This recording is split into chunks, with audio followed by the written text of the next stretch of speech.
Началась конференция «Традиционные семейные ценности. Основа единства народов» с молитвы. Затем прозвучали гимны Абхазии и России.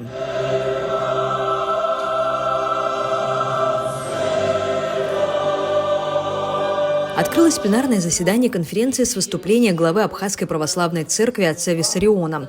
Он рассказал о самых истоках непослушания человечества и отклонения людей от традиционных семейных ценностей. И Бог дал благословение свое на семью. Это Адам, Ева, это наши прародители. Это семья, изначальная семья, которая была, но семья, которая не послушалась. Вот те заповеди, данные Богом, и результат плачевный, результат катастрофический, результат агрессивный. Непослушание привело к разделению. Род человеческий стал непослушным того, кто их создавал, того, кто дал ему жизнь. На заседании звучало много мыслей о том, что для поддержания традиционных семейных ценностей необходимо эффективное функционирование соответствующих государственных институтов. Государство и общество должны действовать сообща.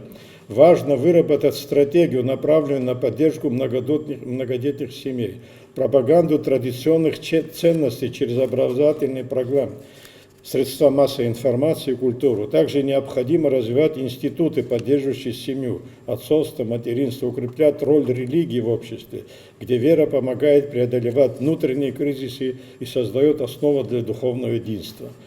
В сотрудничестве с профильными министерствами и ведомствами Республики Абхазия мы вместе будем искать решения для укрепления института семьи, повышения рождаемости, а также для выработки новых подходов к воспитанию молодежи в духе любви, верности и ответственности. И именно приверженность традиционным семейным ценностям объединяют Россию и Абхазию, говорит посол России в Абхазии Михаил Шургалин. Во многом благодаря этому, по словам посла, Россия оказывает широкомасштабную финансовую помощь республике. Россия оказывает финансовую помощь в прямой подпитке абхазского бюджета, а также в финансировании инвестиционной программы. Тех проектов, которые в силу разных причин Абхазия не могла бы осуществить самостоятельно. Вот буквально рядом находится библиотека, имени Бабаскира. Она приведена в современное состояние благодаря финансовому содействию Российской Федерации. И таких объектов очень много.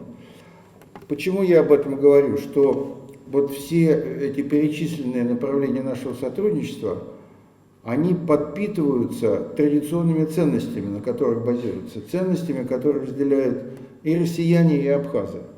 Как подчеркнул глава МИД Сергей Шамба, Абхазия всегда жила на пересечении культур. Абхазские традиции мирно сосуществовали, с уважением соседствовали с самыми разными мировыми тенденциями, создавая атмосферу мультикультурности.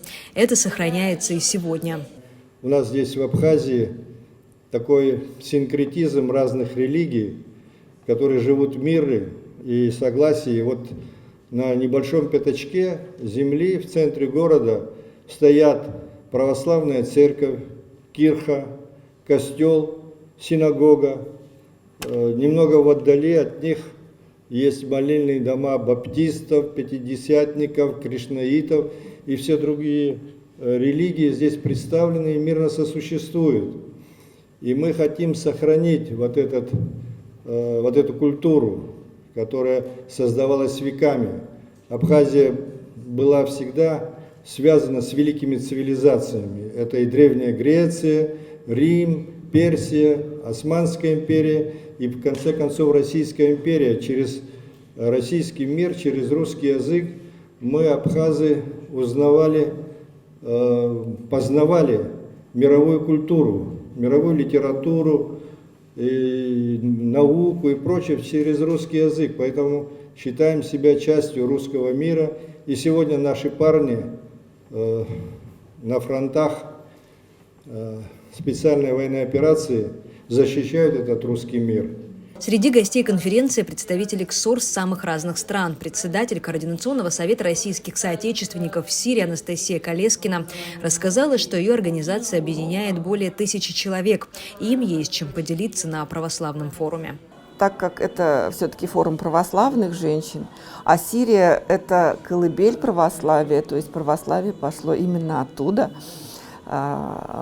Мне бы очень хотелось наладить связи между православными женщинами в Сирии и православными женщинами в России, Абхазии и в других странах. Русский язык в Сирии воспринимается как язык надежды и язык мира, потому что именно после того, как пришли российские ВКС в 2015 году, а вы знаете, там было очень трудное положение, то есть вся Сирия уже была под боевиками, пришли российские ВКС, и постепенно за несколько лет эта ситуация у нас нормализовалась. Почетным гостем конференции стал глава Совета старейшин Аполлон Думава. По его словам, традиционные семейные ценности у абхазов всегда стояли на первом месте. Семейные ценности превыше всего всегда у нас у абхазов считалось. Это обычаи, все, значит, семейные ценности всегда у нас соблюдалось. Я сам из многодетной семьи, у наших родителей у нас было 10 душ детей, и все образование отдали, и все.